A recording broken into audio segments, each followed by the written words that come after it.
The helicopter lurched violently to the side, and I gripped the leather seat with both hands, my heart hammering against my rib cage. Through the window, Legos sprawled beneath us, a glittering maze of lights and shadows at dusk. But I wasn't looking at the view. I was staring at my husband's face, twisted with a rage I'd never seen before. "Get out," Chukwuemeka snarled, his hand already reaching for the door handle. "Emeka, where you were in the air." My voice cracked with terror. The pilot's eyes met mine in the rearview mirror, wide with alarm, but he said nothing. He knew who signed his paychecks. I said, "Get out." Emeka's fingers closed around my wrist, bruising, pulling me toward the door. The wind howled as he cracked it open, and cold air rushed into the cabin. "You think you can hide it from me? You think I wouldn't find out what your father left you?" My mind raced. What was he talking about? Papa had died 3 months ago, and the grief still sat heavy on my chest like a stone. The will hadn't even been read yet. Emeka had insisted we wait, said it wasn't the right time, that we should focus on mourning. I believed him because that's what I always did. Believed him, trusted him, loved him. "Emeka, please," I begged, tears streaming down my face as the helicopter tilted dangerously. Below us, the wealthy enclave of Ikoyi spread out like a board game, the homes of Lagos's elite dotting the landscape. Our home was down there somewhere, the home we'd shared for 7 years, the home where I played the perfect wife while he— "You don't deserve it," he hissed, his face inches from mine. "None of it. Not after what you've done. Not after you tried to steal what's mine." Steal? I hadn't stolen anything. I'd spent 7 years building his empire alongside him, entertaining his business partners, playing hostess while he closed deals worth millions of naira. I'd given up my own career as an architect to be Mrs. Chukwuemeka Okonkwo, and this was my reward, being dangled from a helicopter like trash. The pilot's voice crackled through the headset. "Sir, we need to land. Now." Emeka released my wrist suddenly, and I fell back against the seat, gasping.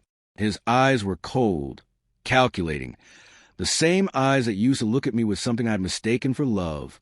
"Land at the estate," he ordered the pilot. Then he turned to me, his lip curling. "You have 1 hour to pack your things and leave my house. After that, security will remove you. And Adaeze—" He leaned in close, and I could smell the whiskey on his breath. "If you try to fight me on this, I'll make sure you lose everything. The house, the cars, your reputation, everything. You'll be nothing, just another Lagos divorcee begging for scraps." My hands trembled as the helicopter began its descent. Through my tears, I could see our estate below, the sprawling compound with its manicured gardens, the fountain imported from Italy, the swimming pool where we'd hosted parties for governors and oil tycoons. It had all been a beautiful lie. As we touched down on the private helipad, I saw her, standing on our terrace in a red dress I recognized because I'd bought it last month. For myself. She was younger, curves in all the places mine had softened after our daughter Chioma was born. She waved at Emeka, confident and brazen, and he smiled back. My blood turned to ice. This wasn't just about whatever Papa had left me. This was about her, his mistress, in our home, wearing my clothes. The betrayal of a cheating spouse cuts deeper than any blade. But what happens when domestic betrayal meets inheritance secrets? Drop a like if you're ready for this revenge story, and share this with someone who needs to hear it. Don't forget to subscribe for more gripping African marriage drama. This is just the beginning. 3 hours earlier, before the helicopter, before everything shattered, I'd been sitting in my father's lawyer's office in Victoria Island, holding a brown envelope that would change everything. Mr. Adaeze, Papa's longtime friend and attorney, had called me that morning. "Adaeze, it's time we discuss your father's estate. Come alone. Come alone." Those words should have warned me, but I was too wrapped in grief to notice. Papa, Chief Obiora Nnamdi, had been my anchor, my protector, the man who'd warned me about Emeka from the very beginning. "He loves your last name more than he loves you," Papa had said on my wedding day, his weathered hands gripping mine. "But you're stubborn like your mother, so I've made provisions. When the time comes, you'll understand." Mr. Adabeo's office overlooked the Lagos Lagoon, all glass and chrome and air conditioning that made my skin prickle. He slid the envelope across his mahogany desk, his expression grave. Your father was a wise man. Adaeze, he knew. Knew what? I opened the envelope with trembling fingers. Inside were property deeds, bank statements, and a letter in Papa's handwriting. The numbers swam before my eyes. $50 million. Properties in Abuja, London, and Atlanta. Shares in 3 major companies. And a controlling stake in Okonkwo Industries, my husband's company. My mouth went dry. I don't understand. How does Papa own? Your husband's business would have collapsed 5 years ago without your father's investment. Mr. Adebayo explained gently. Chief Namdi bought 60% of the company to save it. Emeka never knew who the silent partner was. Your father made sure of that. What would you do if you discovered you actually owned your husband's empire? Hit like if this twist shocked you, and comment below where you're watching from. Lagos, Nairobi, Atlanta, London? Let me know. The room spun. Every luxury, every business deal, every time Emeka had made me feel small and dependent, it had all been built on my father's money, on my inheritance. Why didn't Papa tell me? He wanted to see if Emeka would be faithful, if he would treat you right. Mr. Adebayo's eyes softened with pity. He hired investigators 6 months ago. Adaeze. Your husband has been having an affair with Ngozi Ease, his executive assistant, for 2 years. They have an apartment together in Lekki. She's pregnant. The words hit me like physical blows. Pregnant. 2 years. While I'd been playing the dutiful wife, attending church programs, raising our daughter, planning our anniversary celebrations. He'd been building a whole other life. There's more. Mr. Adebayo pulled out another file. Photographs spilled across the desk. Emeka and Ngozi at a beach resort in Zanzibar, where he told me he was at a business conference. Emeka and Ngozi at a restaurant, his hand on her stomach. Emeka and Ngozi entering a hospital, the same hospital where my father had died. My hands clenched into fists. He was with her when Papa was dying. Yes, your father's last request was that I tell you everything today. He wanted you to have the power to choose your own path. These documents give you control of Okonkwo Industries. You can run it, sell it, or destroy it. The choice is yours. I sat there in that cold office, staring at the evidence of my husband's betrayal, and something inside me calcified. The crying, submissive Adaeze, the woman who'd shrunk herself to fit into Emeka's vision, began to die. Something harder, sharper, took her place. What happens if Emeka finds out about the inheritance before I'm ready? Mr. Adebayo's face darkened. That's why your father said come alone. Emeka has been trying to access the state files. He has people everywhere, banks, government offices, even here. One of my clerks. He shook his head. I fired him this morning, but the damage may be done. If Emeka discovers you now own his company before you secure your position, he'll move against you fast. Men like him don't surrender power easily, especially not to their wives. I gathered the documents carefully, my hands steady now despite the storm raging inside me. How long do I have? Hours, maybe. Adaeze, you need to move these assets into your name immediately. Get a lawyer specializing in domestic betrayal cases, and... My phone buzzed.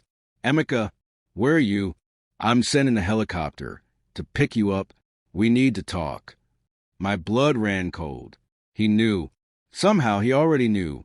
I have to go, I told Mr. Adebayo, shoving the documents into my handbag. Adaeze, wait, don't go to Myth. But I was already out the door, my heels clicking against the marble floor. If Emeka wanted to talk, we'd talk. But I wasn't the same woman he'd married. Not anymore. The helicopter was waiting on the rooftop helipad, blades already spinning. Emeka's face through the window was unreadable, but I knew that look. I'd seen it when he destroyed business rivals, when he crushed competitors. I just never thought I'd see it aimed at me. I climbed in, clutching my handbag with its precious cargo of deeds and documents. The door closed, and we lifted into the Lagos sky. That's when everything went wrong. What happens when the hunted becomes the hunter?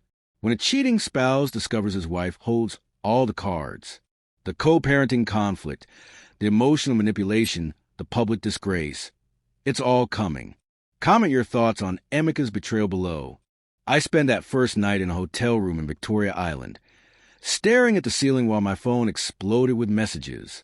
Emeka's threats, his family's accusations, screenshots from Instagram showing Ngozi sprawled across his bed, captioned with a single word, "Finally."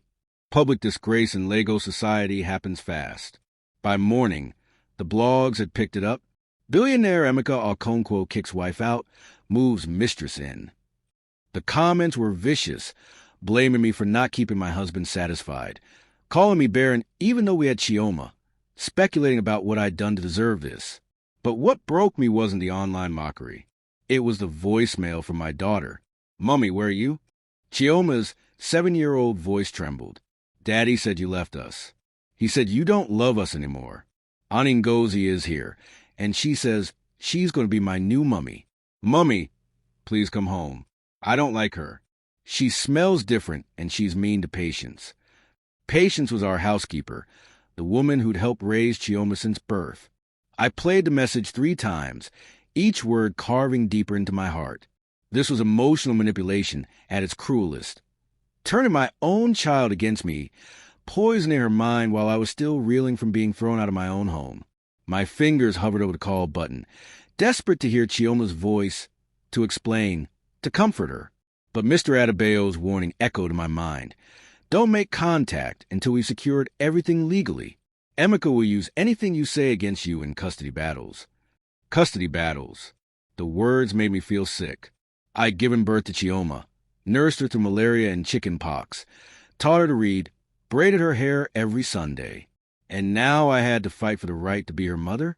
I threw the phone across the room and let myself cry, deep, wrenching sobs that shook my whole body. For my daughter, for my father who tried to protect me. For 7 years of a marriage that had been a beautiful, expensive lie. When the tears finally stopped, I washed my face, reapplied my makeup, and called the one person I'd been avoiding, my younger sister, Kelechi. She answered on the first ring.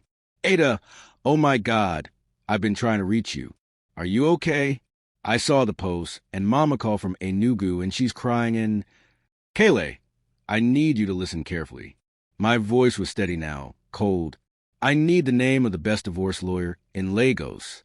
Someone ruthless. Someone who destroys men like Emeka for breakfast." There was a pause. Then Kelechi's voice came back different. Harder, protective. "Barristers Ada and Wosu. She's a shark. Handled the Adaeze divorce last year. Got the wife everything plus damages for infidelity. But Ada, her retainer is 5 million naira. Do you have... Money isn't a problem." I looked at the documents spread across the hotel bed. $50 million. I had more money than Emeka knew existed. Set up a meeting for today. And Kele? Don't tell Mama anything yet. Just that I'm fine. "Ada, what's going on? You sound different." I am different. I hung up before she could ask more questions. 2 hours later, I sat across from barristers Ador and Wosu in her Ikoyi office. She was everything Kelechi had promised. Sharp-eyed, impeccably dressed in traditional Iro and Buba that somehow looked like armor, and completely unimpressed by tears or sentiment. "Mrs. Okonkwo, I've already reviewed your case in the media." She tapped her perfectly manicured nails against her desk. "Public opinion isn't kind to you right now. The narrative is that you've been cast aside for a younger, more accommodating woman. That's the story Lagos believes." "Then we change the story," I said firmly. Adaora's lips curved into a smile. "Now we're talking. What do you have?" I opened my bag and began laying out documents. The deeds, the bank statements, the controlling stake in Okonkwo Industries, and finally, the photographs of Emeka and Ngozi, including bank transfers showing he'd been siphoning company money to fund their affair. Company money that was actually mine. Adaora's eyes widened with each document. When I finished, she sat back in her chair and laughed. A sharp, delighted sound. "Oh, this is beautiful. This is poetry. Your husband doesn't just have a cheating spouse problem. He has an embezzlement problem. He's been stealing from his own company. Except it's not his company, is it?" "Not anymore. I confirmed. Here's what we're going to do." Adora leaned forward, her eyes glinting. Tomorrow morning, you're going to walk into the board meeting at Okonkwo Industries and announce yourself as the majority shareholder. You're going to fire your husband as CEO. You're going to freeze all company accounts he has access to. And then, she smiled wider, we're going to sue him for embezzlement, fraud, and breach of fiduciary duty. We'll hit him so hard, he won't know which way is up. My heart raced. What about Chioma? Emergency custody hearing. We'll present evidence of his affairs, financial crimes, and his attempt to alienate your daughter from you.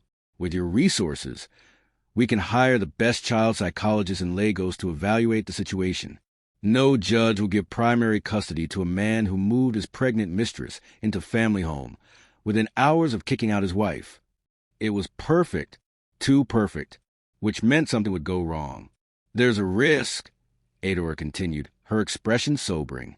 Men like Emeka don't go down quietly. When you make your move tomorrow, he'll retaliate. He might try to claim you're mentally unstable. He might try to have you declared incompetent. He has connections, politicians, judges, police commissioners. This will get ugly. It's already ugly, I said quietly. He threw me out of a helicopter. Adeora's eyes flashed with anger. Did you report it? Who would believe me? His pilot is on his payroll. There were no other witnesses. Then we make sure everyone believes you by the time we're done. She stood, extending her hand. Tomorrow morning, 9 a.m., wear your best traditional attire. Something that says you're not just Chief Nambi's daughter. You're a chief's daughter who knows her worth. We're going to war, Mrs. Okonkwo. Are you ready? I shook her hand, feeling power surge to me for the first time in years. I was born ready. As I left Adora's office, my phone buzzed with a text from an unknown number. I opened it and felt my blood turn to ice. It was a photo of Chioma at her school, taken that morning. Standing next to her was Emeka's cousin, Obi, the same Obi who'd done 2 years for assault. The message below read, "Be smart, Adaeze. Walk away, or things will get complicated for everyone you love. Revenge story or dangerous game. When domestic betrayal meets threats against your child, how far would you go? Don't forget to like and subscribe for the next chapter, because this African marriage drama is about to explode." The board meeting at Okonkwo Industries started at 9 a.m. sharp, but I arrived at 8:30, early enough to see the shock ripple through the reception area when I walked in head high, dressed in a deep blue George wrapper and matching blouse that had belonged to my mother. Traditional attire that announced my heritage, my legitimacy, my power.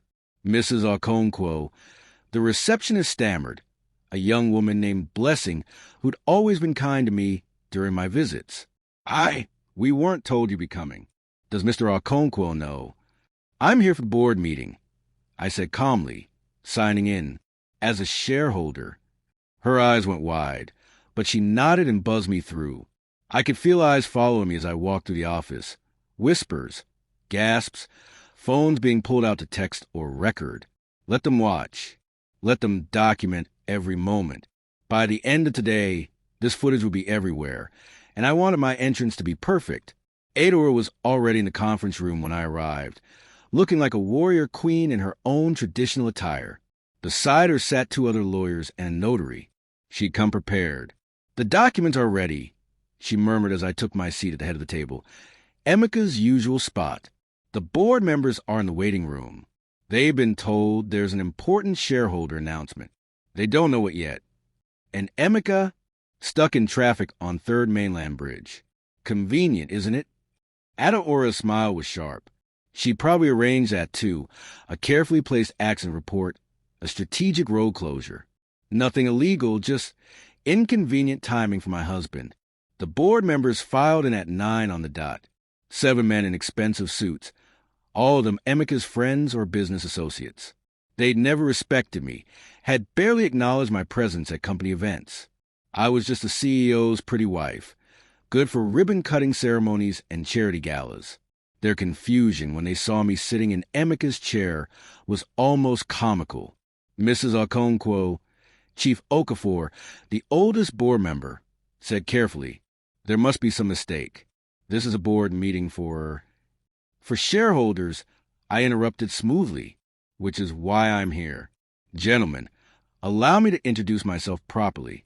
I am Adaeze Nnamdi Okonkwo, daughter of the late Chief Obiora Nnamdi, and as of 3 months ago, the majority shareholder of this company with a 60% stake. The silence was absolute. Then everyone started talking at once. That's impossible. Chief Nnamdi was a silent partner? Emeka never said. I let them rage for a moment, watching their faces cycle through disbelief, anger, and finally, calculation. They were businessmen. They knew what this meant. Adaeze stood, her voice cutting through the chaos like a blade. Gentlemen, the documents have been verified by 3 independent law firms and registered with the Corporate Affairs Commission this morning. Mrs. Okonkwo's ownership is legal and binding. Now, shall we proceed with the meeting? For the next hour, we went through the formalities. The lawyers presented the evidence of my ownership. The notary confirmed every signature. The board members asked questions, demanded proof, threatened lawsuits, and slowly, inevitably, accepted the truth. I owned them all. Now, I said when the room finally quieted, we come to the matter of current leadership.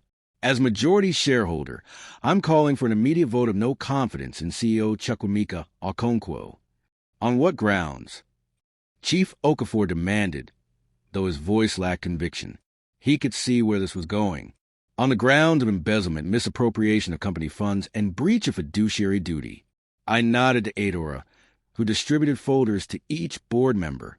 You'll find documented evidence of unauthorized transfers totaling 50 million naira over the past 2 years.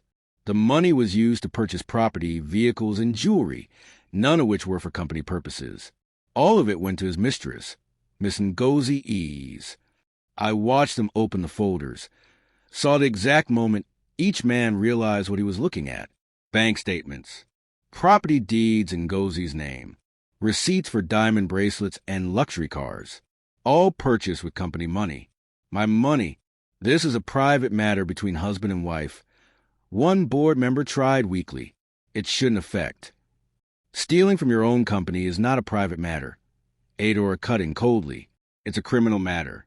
Mrs. Okonkwo could press charges. She's chosen instead to handle this internally. For now. But that requires Mr. Okonkwo's immediate removal as CEO. All in favor?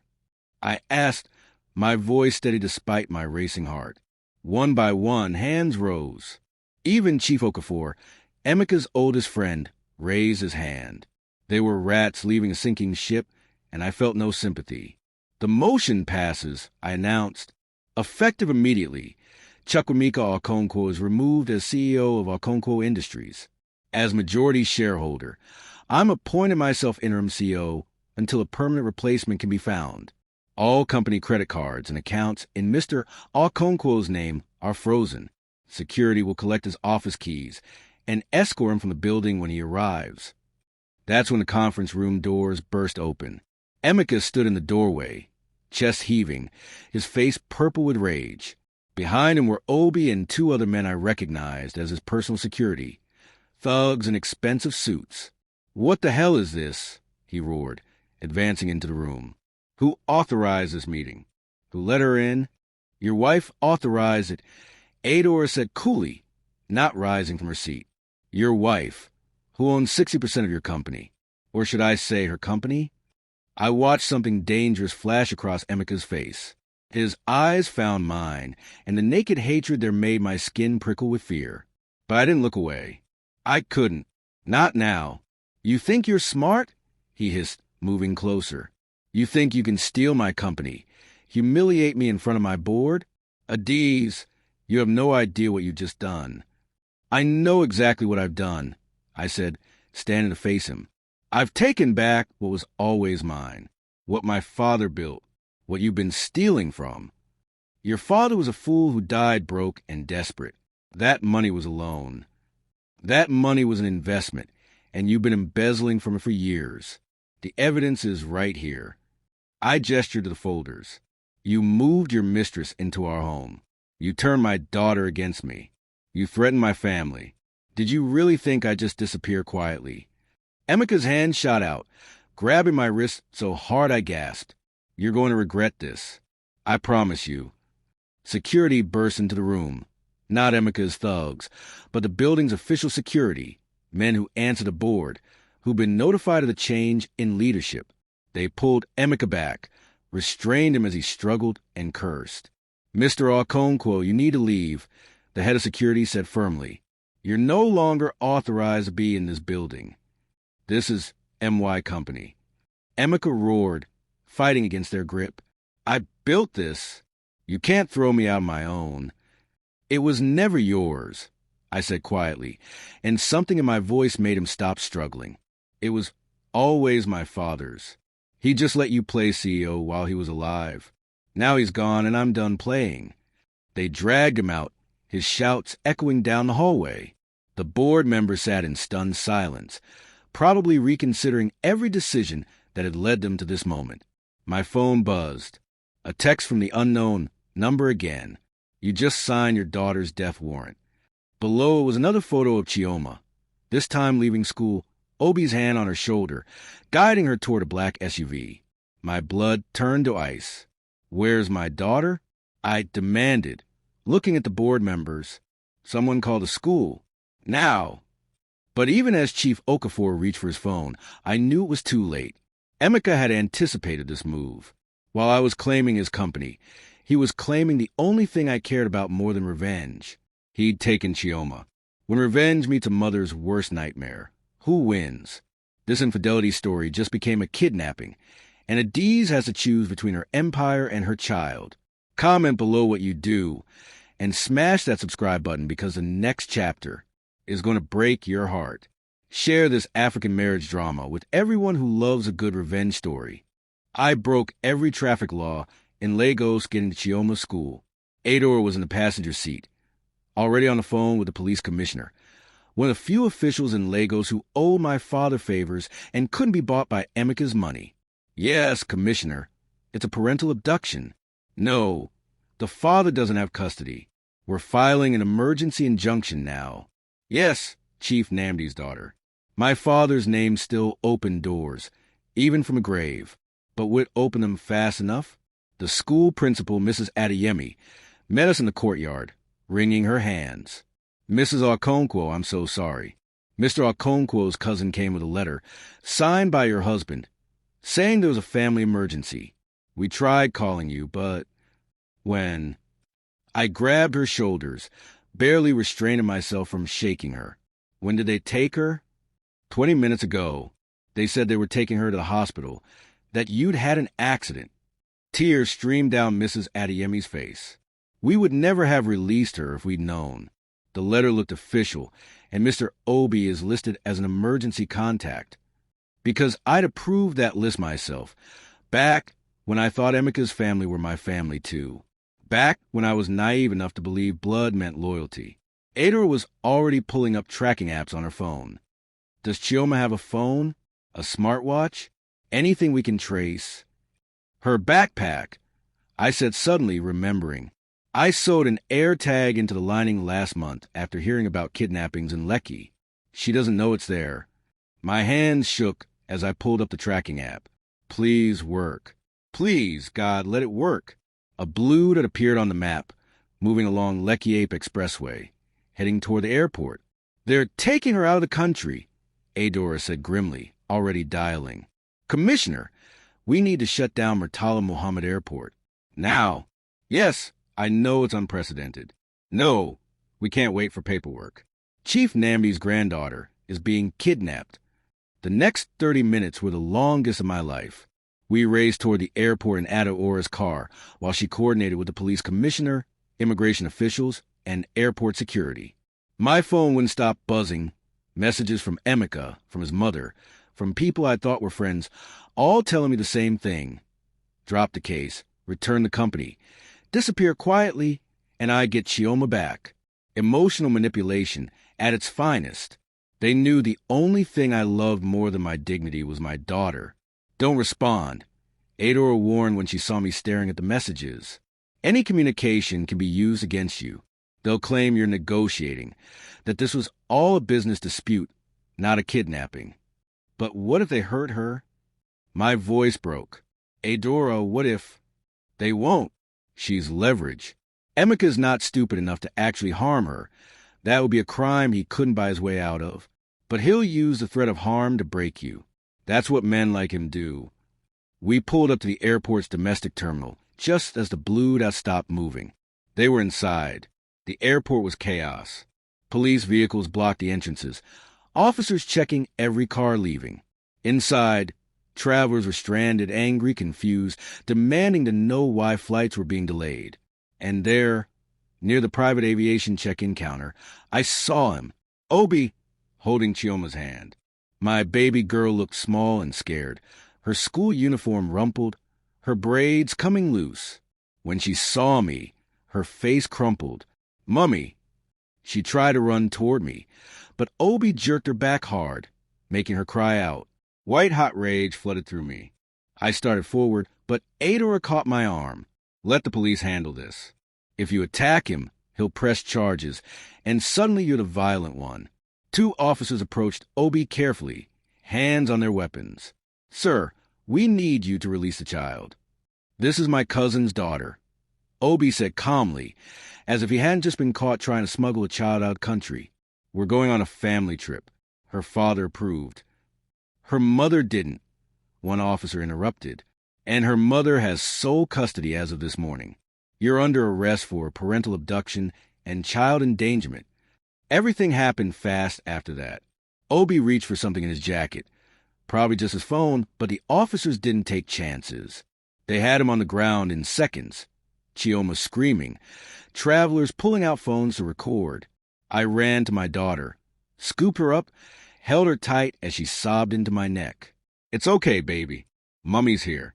You're safe now. You're safe." "He said you didn't want me anymore," Chioma hiccuped. "He said Daddy said you were sick and going away forever. Mummy, I was so scared." "I know, sweetheart. I know." I carried her away from the chaos, away from Obi being handcuffed, away from the cameras. In a quiet corner of the terminal, I sat down and let my daughter cry, stroking her hair, whispering all the promises I should have made sooner. "Nobody is taking you from me. Ever. I don't care what Daddy says. I don't care what anyone says. You're my daughter, and I will burn this whole city down before I let anyone hurt you." Adora appeared, her expression grim. "Obi's been arrested. He's claiming Emeka ordered him to take Chioma to his mother's house in Enugu, that this was just a custody dispute, not a kidnapping." Emeka's lawyers are already spinning the story. Concerned father protecting his daughter from unstable mother. I looked up at her, still holding Chioma. Can they make that stick? Not after today. Not after he used a convicted criminal to abduct a child from school.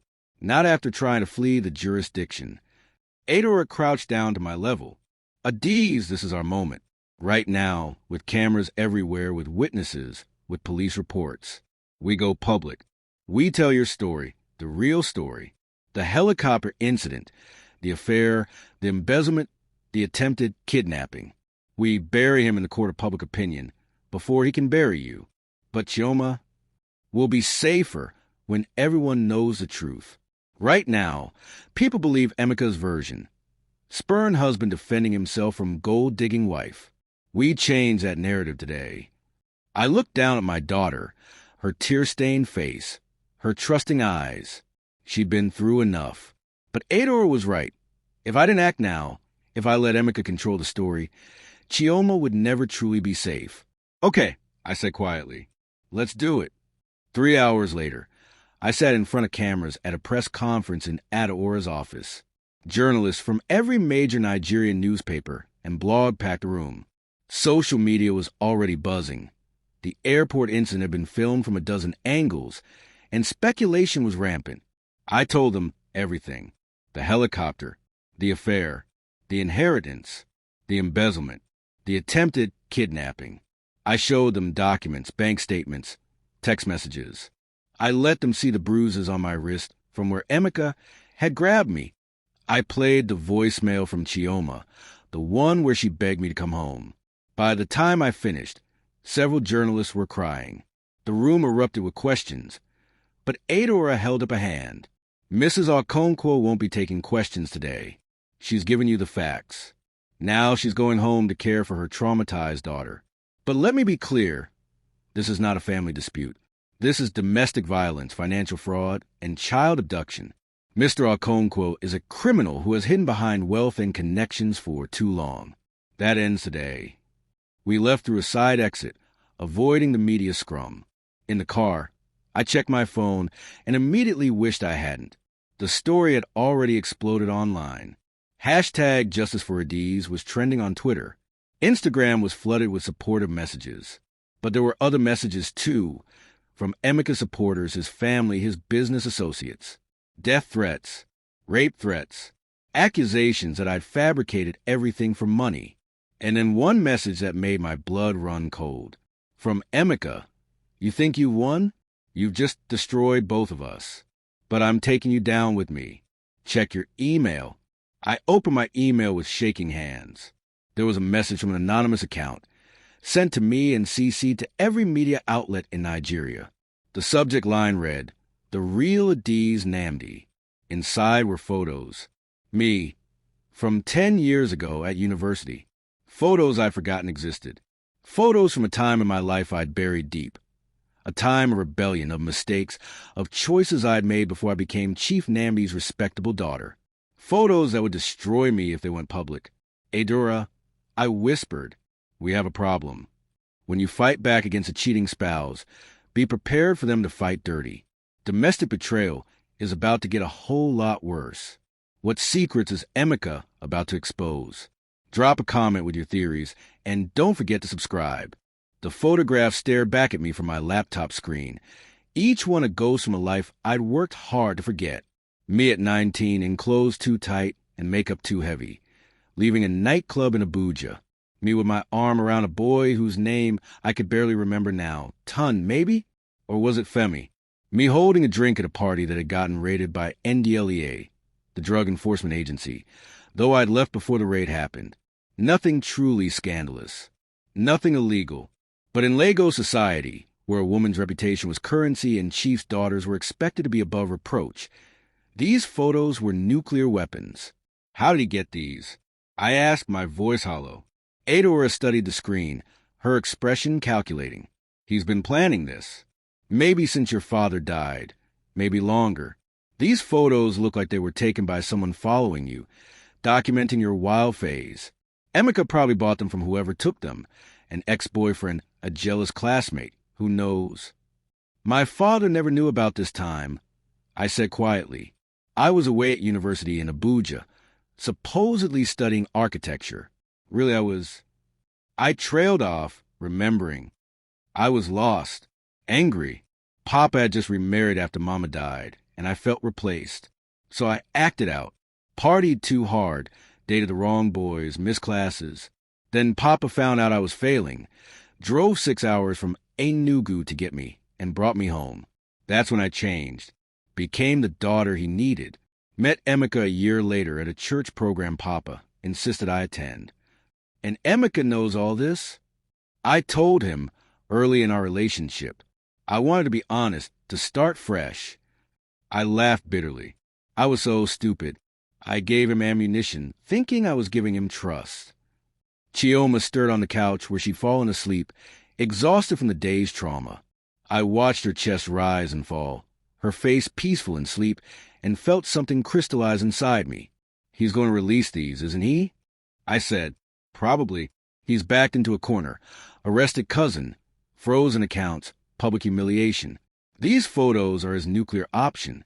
He'll frame them as evidence that you were never the virtuous wife everyone thinks, that you're a fraud who manipulated your father, and now you're manipulating the public. Will it work? Adora was quiet for a long moment. Yes, not with everyone, but with enough people. Lagos society loves a fallen woman story. They'll forget the helicopter, the affair, the kidnapping. They'll focus on you at 19 making mistakes, and they'll use it to justify everything Emeka did. She was never that innocent. They'll say, he was right to find someone better. The unfairness of it choked me. Emeka could have a 2-year affair, father a child with his mistress, steal millions from his company, try to kidnap our daughter, but my crimes at 19 would somehow be worse because I was a woman, because I dared to be imperfect before I became respectable. So what do we do? I asked. We get ahead of it. Adora closed the laptop. Emeka thinks he's going to ambush you with these photos. Instead, you release them yourself. Tonight, with context, with your story. You control the narrative. You want me to expose myself? I want you to own your past before you can weaponize it. Adaeze, every woman has a past. Every woman has made choices she regrets. The difference between shame and power is who tells the story first. Adora leaned forward. You go on Instagram Live right now. You show these photos yourself. You talk about being 19 and broken after losing your mother. You talk about wild university days and finding your way. You make a human relatable, then you pivot. But even if I was a party girl at 19, even if I made mistakes, does that mean I deserve to be thrown from a helicopter at 28? Does it mean my husband was justified in his affair? Does it mean my daughter should be kidnapped? You turn his weapon into your shield. My hands trembled. What if people don't forgive me? Then they don't. But at least you'll have told your truth instead of letting him tell his lies. Adora's eyes softened. You're not that scared girl anymore, Adaeze. You're a mother fighting for her child. You're a businesswoman who just took control of a company. You're stronger than you think. I looked at Chioma again, thought about the woman I wanted her to become. Brave, honest, unashamed. Could I be that woman for her? Okay, I said, let's do it.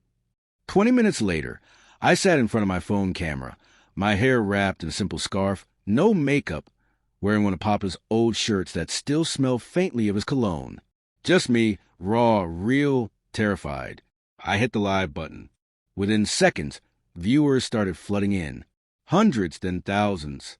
The comments scrolled too fast to read, but I caught glimpses. We're with you. Tell your truth. Emeka is trash. Good evening. I began, my voice steadied, I felt. My name is Adaeze Nnamdi Okonkwo, and before my husband can twist my past into a weapon, I want to tell you who I really am. I held up the first photo, me at that nightclub, young and reckless. This is me at 19 years old. I just lost my mother to cancer. I was angry at God, angry at my father for moving on too quickly, angry at the world. So I partied. I drank. I dated boys who weren't good for me. I failed classes and disappointed everyone who believed in me. The viewer count climbed, 10,000, 15,000. My phone was heating up in my hands. I'm not proud of that time. But I'm not ashamed either, because that pain, that wildness, that search for something to fill the hole my mother left, it made me human. It made me understand what it means to be lost and to find your way back. I showed another photo, then another, narrating each one honestly. The parties, the questionable friends, the near miss with the drug raid that could have destroyed my future. My father rescued me from that life. He didn't judge me. He didn't condemn me. He just loved me back to wholeness.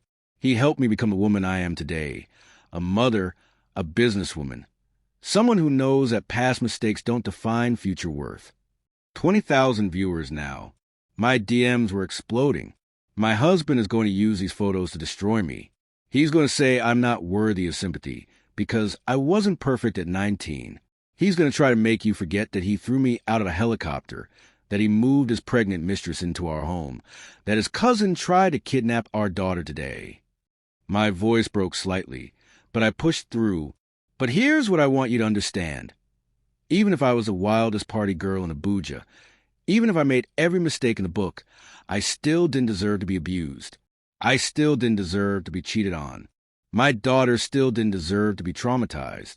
Good women aren't perfect women. They're women who keep fighting even when the world tells them to be ashamed and disappear. 30,000 viewers. The comments were overwhelmingly supportive now. So yes, I was a party girl once. I also graduated top of my architecture class. I raised a beautiful daughter. I stood by my husband through every business struggle. I earned my happy ending. Except he stole it. Not because I wasn't good enough, but because he was never man enough to deserve what he had. I wiped my eyes, took a breath. Tomorrow, I'm filing for full custody of my daughter and pressing criminal charges against my husband for embezzlement, assault, and conspiring to kidnap. I'm not backing down. I'm not disappearing. And if you've ever been shamed for your past while your abuser walks free, this fight is for you too. I ended the live video with 45,000 viewers. For a moment, I just sat there, shaking. Then my phone exploded with notifications. Messages of support from women across Nigeria, across Africa, across the diaspora. Hashtag Wild Girls Deserve Love Too started trending. Think pieces were already being written. My story was no longer just mine. It had become something bigger. Kelechi called, crying, "Ada, that was so brave. I'm so proud of you." Mama saw it too. She's praying for you. Even Mama, who'd always been so concerned with propriety and reputation, was on my side. But then another call came through. Unknown number. I almost didn't answer, but something made me pick up. Very touching performance. Emeka's voice was cold, controlled. "But you just made a mistake. Adaeze? A big one. You can't hurt me anymore, Emeka. Everyone knows what you are now. Maybe, but they're about to know what you are too. Those photos weren't my only ammunition.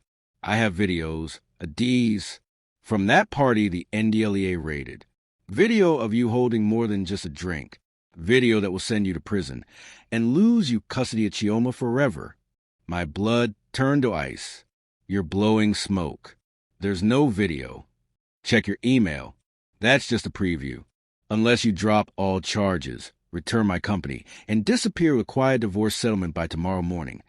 The full video goes to the police and every media outlet in Nigeria. Your choice.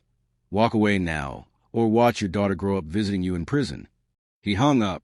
With shaking hands, I opened my email, and there it was, a 10-second clip of me at that party, laughing, taking something from someone's hand. The video quality was grainy, but clear enough. It didn't show me actually using anything, but the implication was damning. Adora watched the clip, her expression grave. This is bad. Even if you never actually used drugs, this video makes it look like you did. Combined with the raid that happened later that night, prosecutors could build a case. And in custody battles, even the appearance of drug use is fatal. "So I lose," I whispered. "After everything, I still lose." "Not yet." Adeora's eyes narrowed. "That video is evidence, which means Emeka obtained it somehow. If he's had it all these years and never reported it, never handed it to authorities, that's obstruction of justice. He's been sitting on evidence of a crime to use as blackmail. That's illegal too. But if we report him for that, he releases a video anyway. Probably. So we need to find out who has the original video and get to them first. Someone was at that party filming. Someone kept that footage for 10 years. Someone sold it to Emeka. We find that person. We find out what really happened that night. And we get ahead of the story the same way we did with the photos. I looked at my sleeping daughter one more time. Tomorrow, I would have to choose my freedom and reputation or justice against a man who destroyed my life. Or maybe, just maybe, there was a third option I hadn't seen yet. When the past becomes a weapon, do you surrender or fight harder? Adaeze's darkest secrets are about to explode, but whose secrets run deeper? Comment below. Do you think she should take Emeka's deal or risk everything? I didn't sleep that night. Instead, I sat at my laptop, scrolling through old university photos on Facebook, trying to remember everyone who'd been at that party 10 years ago. The party where my life could have ended before it truly began. Around 3 a.m., a name surfaced from the fog of memory, Zainab Musa. She'd been my roommate for one semester before transferring to University of Lagos. She'd been the one throwing that party, the one with the camera constantly recording everything for her documentary about Nigerian youth culture. I found her on Instagram. She was a filmmaker now, living in Accra. Her profile was public, filled with award-winning short films about African women's stories. The irony wasn't lost on me. I sent her a DM, then another on WhatsApp, then finally called her number listed on her production company website. She answered on the fourth ring, her voice groggy. "Hello? Do you know what time it is?" "Zainab, it's Adaeze. Adaeze Namdi. We were roommates at..." "Abuja? Oh my God, Ada." Her voice brightened instantly. "I saw your story online. Girl, That live video was everything. Are you okay? Is your daughter? Zainab, I need to know about the video. From that party. The one that got raided. Silence. Then carefully, what video? Don't play games. My husband has a clip of me from that night. He's threatening to release it, to destroy me with it. But you were filming everything. You have the full footage. I need to know what's really on it. More silence. I could hear her breathing, thinking. Ada, I sold those videos years ago. Some production company bought my entire archive when I was broke and desperate. I never even watched most of them. If Emeka has a clip, he must have gotten it from. She paused. Wait, what production company does your husband's family own? My stomach dropped. Okonkwo Media Productions. His cousin runs it. That's who bought my archive. 5 years ago. They said they were doing a documentary on Nigerian youth culture. Paid me 50,000 naira for everything. Zainab's voice filled with guilt. Ada, I'm so sorry. I didn't know they'd use it against you. I didn't even remember you were in those videos. Can you remember what happened that night? Did I actually take drugs? No. God, no. You were drunk, yes, but you didn't do anything illegal. Someone handed you something. I think it was just a cigarette, maybe weed at worst, and you looked at it, laughed, and handed it back. You said something like, my father would kill me, and walked away. That's when the NDLEA burst in. You'd already left through the back door. You were never even there when it happened. Relief flooded through me so intensely I felt dizzy. So the video, the full video, would show that I refused? Yes, but if Emeka only has the first part, the part where someone's handing you something, he can edit it to look however he wants. Ada, you need that full video. It's the only thing that will save you. Where would it be now? In their archive, probably. All my footage was digital. They got hard drives and cloud access. If you can get into their system. Zainab trailed off. But that's breaking and entering. Corporate espionage. You could go to jail for real. I'm going to jail either way if I don't get that video. I said quietly, Zainab, can you write an affidavit? A sworn statement about what really happened that night. What you actually filmed. Already typing it. I'll have it to you by sunrise. And Ada, I'm sorry for everything. If I'd known what that family was capable of, you were just trying to survive. We all were. I hung up and immediately called Adora, despite the ungodly hour. She answered instantly. Lawyers never really sleep. Tell me you have good news. I explained about Zainab, about the full video, about where it was stored. Okonkwo Media Productions. Adora mused. That's Emeka's cousin Chidi's company. Different location from Okonkwo Industries. Different security system. Getting access legally would require warrants we don't have time to get. Then we get access illegally. Adaeze, I'm an officer of the court. I can't advise you to commit a crime. Then stop advising and start listening. I'm going to get that video. With or without your help. But I prefer with. Adora was quiet for a long moment. There might be another way. Chief Namdi's estate included shares in several media companies, including Okonkwo Media Productions. As a heir, you're entitled to audit their archives. We file an emergency petition at dawn. Get a judge to grant immediate access based on the threat against you. It's legal, it's fast, and it puts them on notice that you're coming. They'll destroy the evidence the moment they get the petition. Not if we serve at 6 a.m. and show up with police escort at 6:05.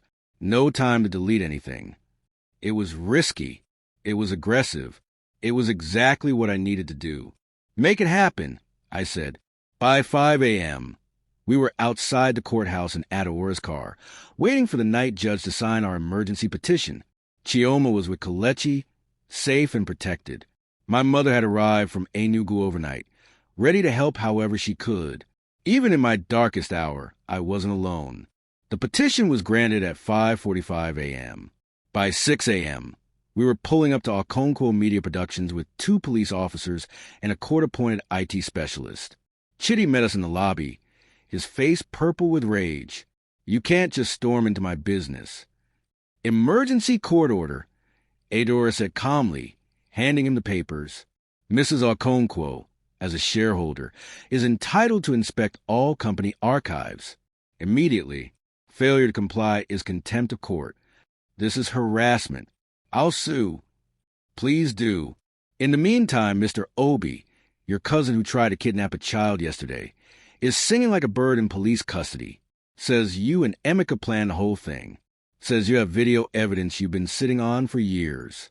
Now, we can do this the easy way, or we can bring fraud charges and seize everything. Your choice. Chitty's face went from purple to gray. He knew he was cornered. The archives are in the basement, he muttered finally. The IT specialist worked quickly, pulling up Zainab's files from 5 years ago. There were hundreds of videos, hours of footage from her university years. We found the party video within 20 minutes. I watched it with my heart in my throat. There I was, 19 and drunk and stupid, laughing too loud, dancing too wild. Someone I couldn't see who handed me something in the grainy footage. It looked like it could be anything. A joint, a pill, a cigarette. But then the camera zoomed in slightly, catching my face clearly. I looked at whatever it was, shook my head, and handed it back. My lips moved. My father would kill me. Then I turned and walked away, disappearing through a back door. 2 minutes later, the NGLEA burst in. I was already gone. Copy everything. Adaeze ordered the IT specialist. I want 3 certified copies, and the original uploaded to a secure cloud. Already done, he confirmed. I felt like I could breathe for the first time in 24 hours. The video showed the truth. I hadn't done anything illegal. I'd made the right choice, even drunk and grieving and lost. But we weren't done yet. Now find all communications between this company and Chukwuemeka Okonkwo. Adaeze continued. Emails, texts, call logs. Everything. What we found was damning. Years of emails between Emeka and Chitty, discussing how to manage me, how to keep Ada in line, how the video was insurance if I ever try to leave, plans to fake my mental instability if I discovered the affairs, discussions of offshore accounts where they'd hidden money embezzled from multiple companies. It wasn't just domestic betrayal anymore. It was conspiracy. It was fraud on a massive scale. And it was all documented, backed up, undeniable. By 8 a.m., we were at the police headquarters, presenting everything to the commissioner. By 9 a.m., arrest warrants were issued for Emeka and Chitty for conspiracy, embezzlement, extortion, and attempted kidnapping. By 10 a.m., I was standing in front of cameras again, but this time I wasn't defending myself. I was prosecuting. Today, the full truth comes out. I told the assembled media, Adaeze beside me, the video evidence ready to play. My husband didn't just betray our marriage. He conspired with his family to blackmail me, to steal from multiple companies, to kidnap our daughter, and to destroy my reputation with edited video evidence. But the truth can't be edited. And here it is. We played the full video. We released the emails. We showed the offshore accounts. We documented everything. The story exploded across every platform, not just in Nigeria, but internationally. Nigerian billionaire's web of lies unravels. Wife takes down husband's empire with hidden videos. The revenge of Chief Namdi's daughter. Within hours, Emeka was arrested trying to board a flight to Dubai. Chitty turned himself in, hoping for a plea deal. Obi was already in custody. The whole corrupt structure Emeka had built came crashing down. But the sweetest moment came that afternoon when I returned to the estate. My estate now, legally and completely. Ngozi was being escorted out by security, her designer bags packed, her pregnancy visible under her tight dress. She tried to spit at me as she passed. You ruined everything. Emeka loved me. We were supposed to. He used you, I said quietly, almost feeling sorry for her. Almost. The same way he used me. The difference is, I own the company he was spending money on you with. Every gift, every vacation, every luxury apartment. You were living off my inheritance while helping him steal from me. How does that feel? Her face crumpled, but I felt no satisfaction, just exhaustion. Inside the house, I found Chioma's room exactly as she'd left it. Patience, our housekeeper, had kept it clean, waiting for her return. "Welcome home, Ma." Patience said, tears in her eyes. "We prayed you would come back." "I'm home," I confirmed, "and I'm never leaving again." That evening, I sat on the terrace where I'd seen Goza that horrible day, but now it felt different. Clean. Mine.